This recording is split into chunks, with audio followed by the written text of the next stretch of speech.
Hey Tubies, it's Psychic Bob. It is so awesome to be with you. Well, here I am today.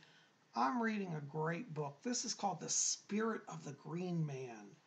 And the Green Man is an ancient mystical pagan god. He's the male aspect of divinity that brings life to the earth. We're going to be talking about the Green Man this upcoming Wednesday on Wiccan Wednesday. So make sure to be here if you want to learn about the Green Man. We're going to talk about him in detail on Wednesday, but just want to show you his picture here today. That's what he looks like. Very powerful. He's green and he's made of foliage. I've actually seen the Green Man. Be here Wednesday. We're going to talk about that. Well, here it is. It's Saturday, and you know what it means? It's time for our spiritualist class and our seance. I'm Psychic Bob, and I welcome you. And, you know, we've been working the last few weeks on Sylvia Browne's book, Mystical Traveler. There's so much wonderful information in this book. So many of you have been writing to me over the last few weeks saying, Psychic Bob, I really am drawn to spiritualism. I want to learn more. I want to get on a spiritual path. Some of you said, I'm being called to service. I don't know what that means. Help me understand that. So we're going to talk about all those things in our class here over the next few weeks. And for those of you who don't have this book, I would encourage you to get it. I am not being endorsed by Sylvia Browne Corporation or who publishes this, Hay House. Neither of them, but I do recommend you get this. It's not a thick book. It's a thin book, and it's easy to get through. Today we're going to continue on with this, but we're going to jump ahead a little bit to Chapter 3. So if you have this book, you can follow along. We're going to start at Chapter 3. And we're going to go through some of this today. So why don't you gather around your chairs. Now, for those of you who are new here, just to give you an update, we've been doing this book for a few weeks now. And don't worry if you haven't followed, you can go back and watch the previous videos. And I recommend you get this book. We're going to continue on. Now, after our class, we're going to have a little seance where I'm going to do some trance channeling. So stay with us, okay? All right, we're going to start with what Sylvia wrote. Chapter 3, A Covenant with God. Looks like I put on my glasses here. Psychic Bob's half blind. All right. Mystical travelers can be members of any faith, while the mantle takes precedence over any particular denomination. It won't keep them from belonging to it. All religious writings, and even the Ark of the Covenant, are forms of sacred commitment to God. Thus, the oath of mystical travelers is their ark, so to speak, and what the Bible refers to as a covenant with God.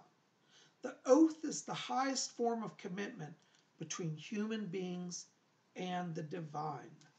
So I just want to stop there a second. See, this is a good question because a lot of people have been writing to me. Since Psychic Bob, I've been following your class.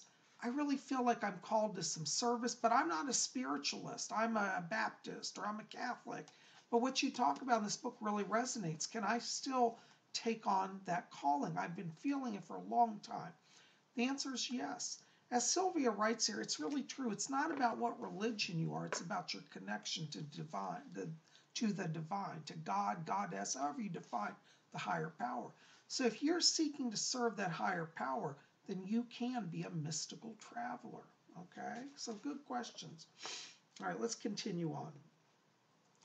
Someone once asked Francine's her spirit guide, what we might see or feel, let me rephrase, I can't read today. Someone once asked Francine when we might see or feel any changes after accepting the mantle of mystical traveler. She replied, Francine said this, almost immediately, a sense of peace and completion descends. Because you've given your life to the higher power, it begins to pull you, and so many things are revealed. Each day you feel that more and more is infused into you. It's like searching in the darkness, and then all of a sudden, the lights come on. Now, I got to say, this is really true. In my own life, I was called for many years to take up the calling of a mystical traveler. I didn't do it till I was 40. And interestingly, you don't have to do it at any specific age. You know, Sylvia Browne didn't become a mystical traveler till she was in her 50s. Some people start at their teenage years. But, you know, for me, I had a long time been called, and I kept putting it off. Said, well, I'll do that service later. I'll do that. Because I was working in the Spiritualist church. I was a medium, and I would go to work on Sundays at the church and do readings. And, you know, I loved that. And I thought that's all I had to do. But really, in my case, the Spirit was calling me to full-time service. And when I said yes, for me, I ended up leaving a corporate job to take on the calling of a mystical traveler as a full-time professional psychic and medium. And I got to tell you, it was a little scary. I thought, oh, what am I doing? But when I said yes to God, it's like Francine says here, as Sylvia wrote down, Francine said, instantly a peace comes over you that you just know. And that's really how it was with me. I just knew. I had no doubt. People said to me, oh my God, Bob, you left a corporate job to do what? And I said, but you don't understand, I'm being called. Now, a lot of people in the worldly sense do not get what we mystical travelers do.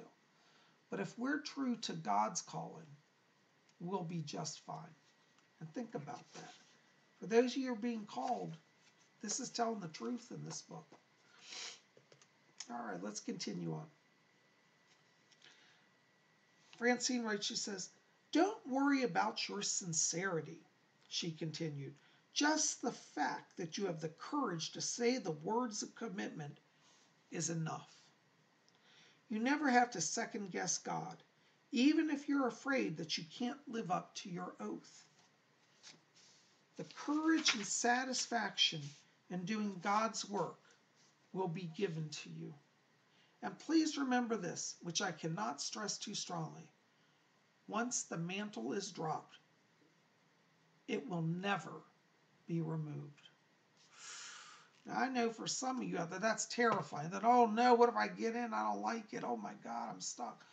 Listen, no. If you're being called to be a mystical traveler, and a lot of you here are, not everybody. Some of you said, no, I know it's not for me. That's okay.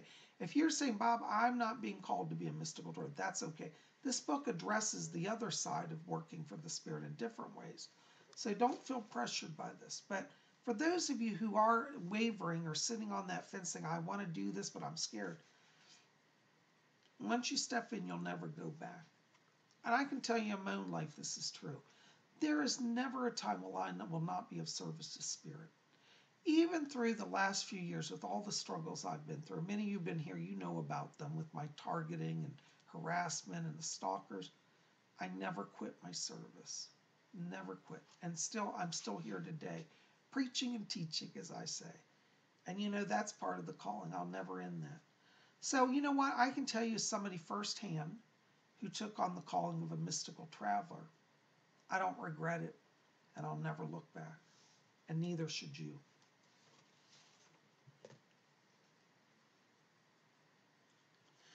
And we'll go on and continue.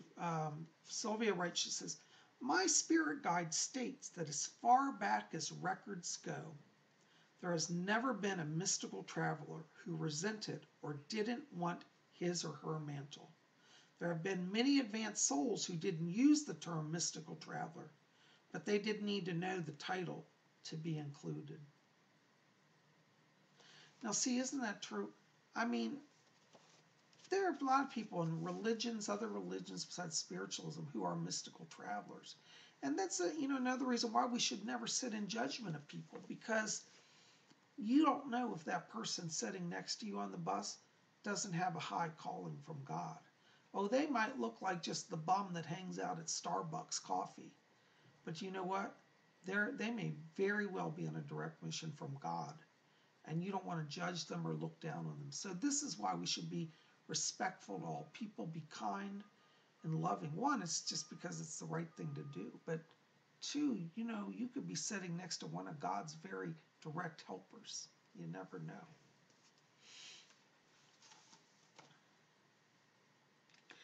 Sylvia goes on and writes, she says, how many times have you met people and you can't explain it, but they shine with such a brilliance that you feel you're part of them or they of you?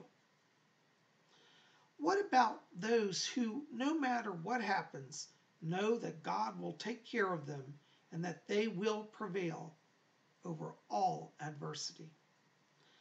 Well, they're all advanced entities, whether they realize it or not. Such individuals have a spiritual beeper that goes off so that everyone can hear it, as well as a need to serve others that simply becomes second nature. Now, isn't that beautiful? Now, that's the essence of a mystical traveler, that assured connection with the higher power. I can tell you, as somebody who's taken on that mantle, I have that peace. Despite all the craziness that I see in this world, believe me, there's a lot. I don't give in ultimately to fear because I know that I'm being blessed and guided and protected. So if you're today sitting there saying, well, you know, Psychic Bob, I just think I'm supposed to do this, but I'm scared. I don't know how. I can tell you, don't be afraid. Just simply say yes. I'm willing to serve.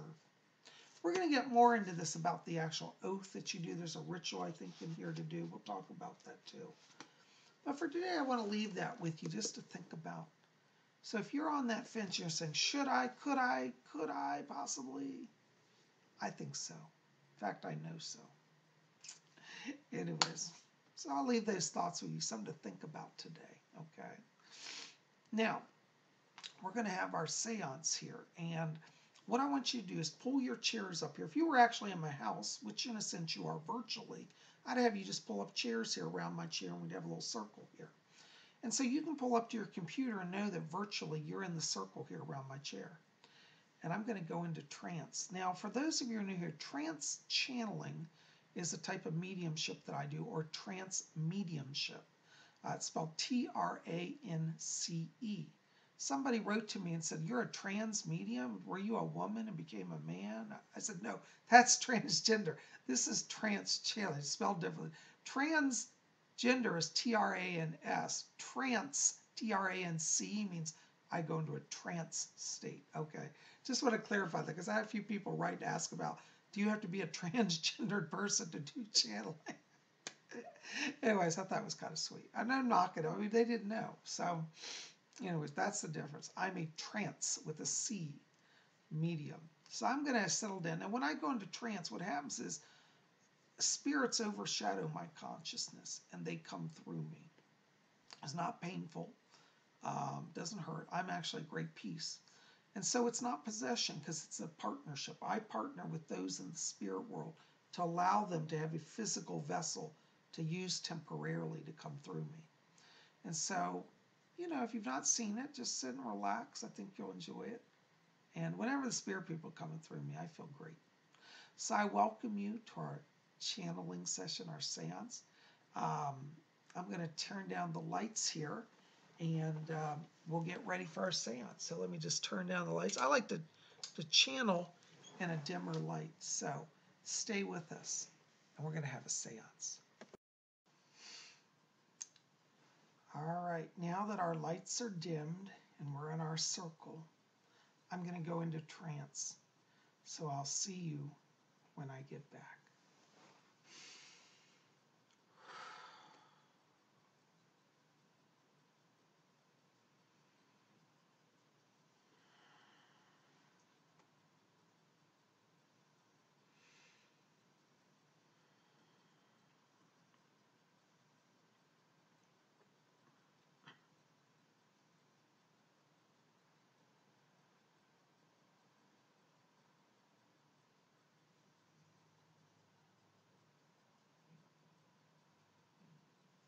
Oh, there we go. I think we're in the medium's body. Well, greetings to all of you. This is Fletcher. We're so glad to have you here with us all today. And we're quite excited whenever we get the opportunity to come and bring a message to you. Well, it's a great joy for us. And we hope it's a joy for you. Well, we got a few people be wanting to speak, so I'll be stepping out of the body. I'll see you later. My name's Fletcher, over and out.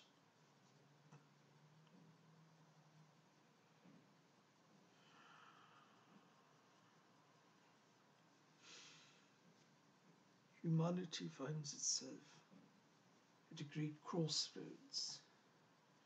It may continue down its present road and end in destruction and decay and degradation, or it may seek out a newer path, a more elevated path. When I was a young man, there was a song, and it went, "You take the high road, and I will take the low road." And this is where humanity is. You are at the convergence of the crossroads. Shall you take the high road or the low road? Choose carefully, for the decisions that each of you make have a collective reality. Some people will say that in their own life there is only a limited way to move forward.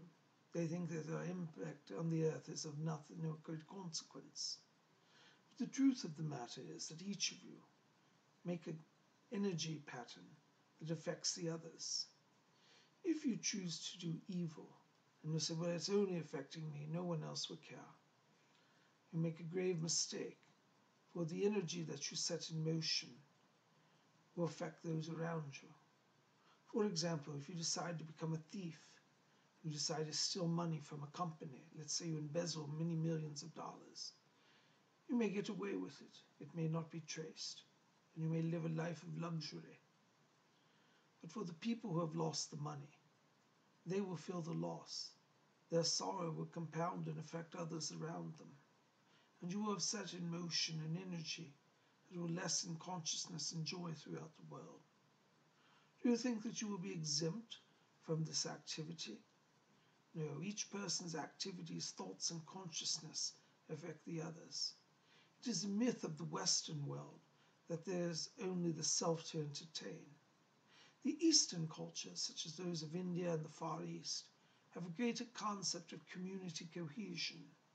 In so doing this, having this cohesion, their activities, they know, affect the others. If you include also the belief in karma, then you will understand why in the East there are greater opportunities for morality than in the West. Though the West has the great quality of individuality to a greater degree than the East, that individuality many times turns into selfish behaviors which are limiting and self-destructive. In the spirit world, we've come to understand that all life is interconnected. What we do in our realm affects your realm, and what you do in your realm does affect our realm. When we see great sorrow on the earth, it brings sorrow to us. Some people say that there are no tears in heaven. I beg to differ with that statement. Over here we feel all the range of emotions. The difference is that we have clarity of mind, and we may retain a more exalted state than that of the earth. But there are moments where we look upon the earth and we see great sorrow, and we do cry. We do wish that the people of the earth would remember who they are. Do you not know you are veritable children of the light? You are truly God within. And yet some of you act as if you're lower than an amoeba. To tell you the truth, there are amoebas who actually have a higher consciousness than humans. An amoeba, though it appears simple, reacts to its environment and its stimuli, and it follows true and consistent actions. It does not kill for the sake of joy, it kills for the sake of survival, unlike humans who oftentimes kill for joy. Try to understand that we don't say these things to condemn you, we say them to help awaken you. If you would but try to find within yourself that noble spark, that noble element, that peace of God within you, then you would respond to your fellow humans, your neighbors, your animals, all life forms with a greater degree of compassion, a greater degree of wisdom. Do not let the lowest self predominate. It is true that the human is of multiple selves. There is the lower self, there's the earthly self, and then there is the higher self. The lower self is a spiritual self that dwells in the dark realms of fear and anxiety. The human self is that which is neutral and lives upon the earth. And then there is the higher self, which is that which transcends the earthly reality and touches in on things divine. The three selves make up the human being. And if you remember that you're all three, then you can regulate and be aware of which one you're acting in. Many people on the earth simply act of the human self. They go about their daily experience, worrying about their jobs and their finances, and living for the moment. There's nothing wrong with this. Yet when such a human has an awakening to the higher self, many times they become very fearful. For they say, what is this reality that is greater than I? Am I connected to a higher power? Is there life after death? When the human self starts to ask these questions, they begin to raise into the vibration of the higher self. For many humans, to transcend the limited earthly self creates fear in those around them. When John Smith starts to question if he's more than just the body, more than his bank account, more than just a nice car and a home, those around him become nervous, for suddenly they also are asked to question themselves. It is not that John Smith preaches to them, it is that the vibration that he now carries stimulates questioning in others. This is why many people on the spiritual quest find themselves alone. Some of you here today have stepped out into your higher selves, and you felt a sense of abandonment by those you love, your friends, your family, those that you know. Some of them abandon you. They say, you've become strange. We don't understand your questions. Why do you ask these things? Who cares if there's life after death, they say. Why would you inquire of such things? For those who step into the higher self, it is a compulsion almost. The truth must be found. Some of you here today have started that journey, and you understand that the reality is that you are walking alone. But when you feel alone, try to remember that there are many before you who have asked these questions, who have walked this path. And you walk not alone, for those of the spirit world walk with you. Those of you who are awakening to the higher self, and let me say congratulations to you. This is a big step in your soul journey, a big step in your personal growth. You will never be the same once you step on the spiritual path, for the light that comes to you illuminates not only your eyes, it illuminates your mind, your whole body, your whole perception changes. And so, yes, you become a new person. There are those on the earth who are termed born-again Christians. They say that the Spirit dwells within them, that they are born again and born of new, that God is within them. Truly, anyone who walks a spiritual path, be it Christian or otherwise, will have an experience of rebirth. And so to be true to this truth, there are born-again pagans, there are born-again Wiccans, there are born-again Buddhists. Do not limit it, say that only a Christian can be born again. No, to be born of the Spirit can take many forms. The divine form manifests throughout the universe, and religion and terminology are simply words, as systems of a culture. But the true reality underlies all of that, and the true reality is that of spiritual knowledge, light, and growth. If you seek knowledge, you are doing well. But if you seek spiritual knowledge, you're doing even better. It is true that knowledge is power. The earthly knowledge will give you power to have a career, but the spiritual knowledge will give you power to have a life. Seek both, and then you will be balanced. There are others wishing to speak, so I shall not beleaguer the point, nor stay longer in the body than I need to. I thank you for receiving me today. My name is Alfred.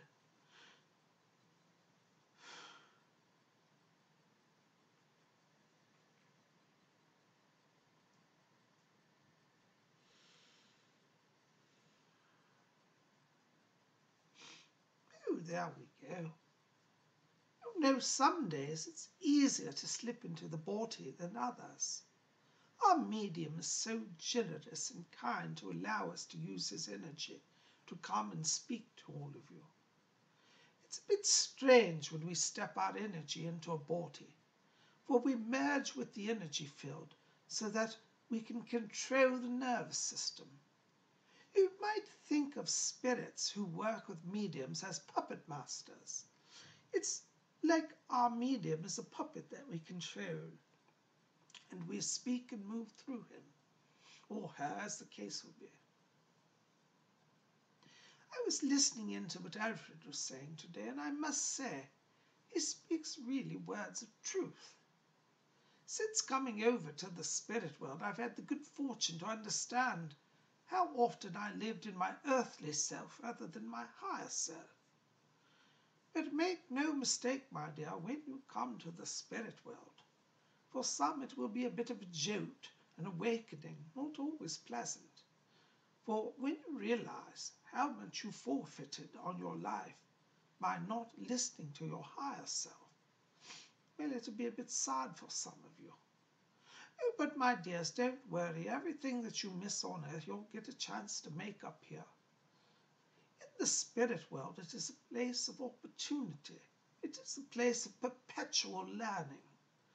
Every day, people here in our world are seeking knowledge. They seek knowledge of the things they did not understand upon the earth.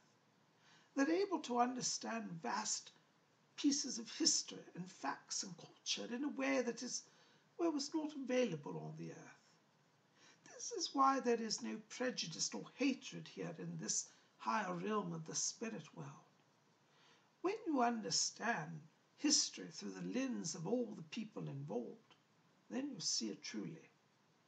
When people scan the history, or the Akashic records as they are formerly called, they step into a three-dimensional reality where they are present in the moment and they can experience the moment of history from the point of view of anyone involved.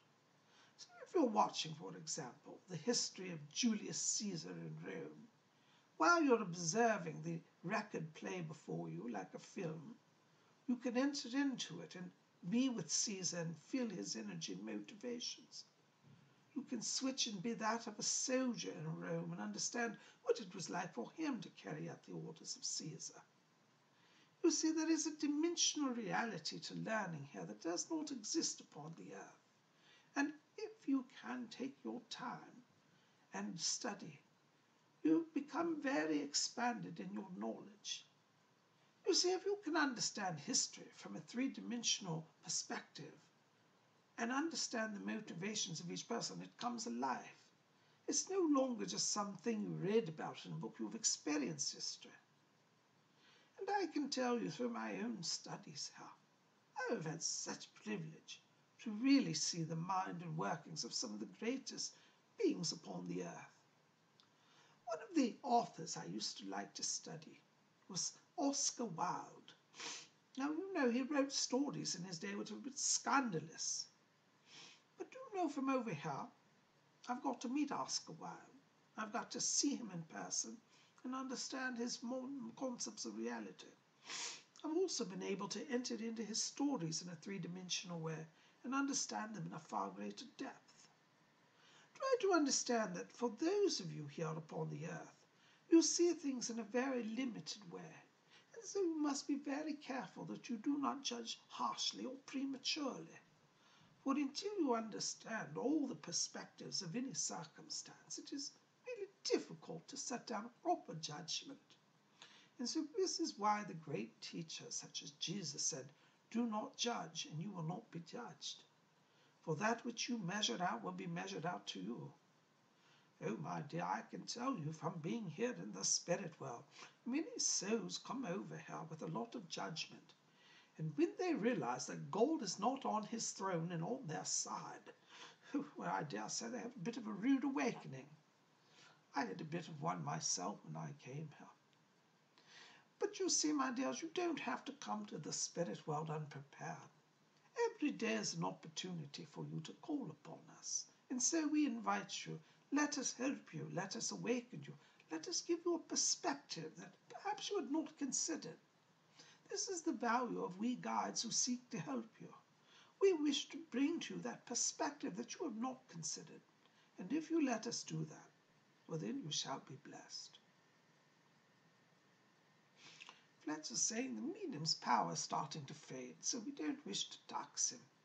But we're so glad that you're here with us today, and we thank you most wholeheartedly for allowing us to come and visit with you. And we thank our medium for allowing us to use his body as a vessel that we might be present for you. We send each of you our blessings from the spirit world. And as the power is starting to fade, let me just say, please call upon me. Call upon me. My name is Rose, and you can ask for me. Say, Rose, will you help me? And I will be there. My dears, the power is going, and so I must go with it. I send each of you my love and blessings, and I thank you for receiving me today. Please remember to call upon me. My name is Rose.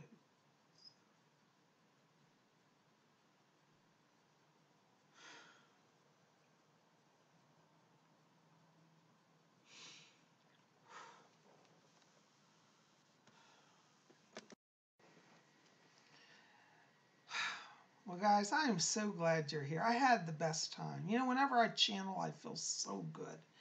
If you've enjoyed today's program, you might want to pop over to my website. I've got a wonderful bunch of spiritual books that'll help you get more into the life of a medium, spiritualist medium. We've got these books. These are all books that I have written. Ouija Mysteries, the Spirit Board Seances. We've got another one, Messages from Rose, which I can't find it here. But we've got Messages from Rose, which is about my life as a psychic medium. Psychic Bob's Book of Spells. We've got Psychic Bob's Book of Wiccan Wisdom. All of this and more over at my website. And if you want to get on my schedule for a private reading is you and me one-on-one for an hour. We sit down, we cover everything, past, present, future, spirit guides, messages from deceased loved ones, identify your spirit guides, all of that, answer all your questions. You can call me. Call my office, 703-825-3929. I'll have the link below for the phone number and for my email, or visit my website, psychicbob.com, and that'll be below, or robert-hickman.com, and you can get on my schedule. I'd love to sit with you. Well, I thank you for being here. Listen, keep it here at Spiritual. We got more coming. Tomorrow is Sunday, and that means tomorrow we're going to do a live broadcast. It's going to be the Witching Hour. We do it each week. We have a talk show to discuss all things mystical and Wiccan. So make sure to be here. It'll be 8 p.m. Eastern, 7 Central, 6 Mountain, 5 p.m. Pacific, 1 a.m. London time, 2 a.m. Paris and Germany time. So make sure to be here. We'd love to have you here for our show. You guys rock. Thanks for being here. I love you. Send you my blessings. We'll see you back here tomorrow for the Witching Hour. And until then, may you always blessed be.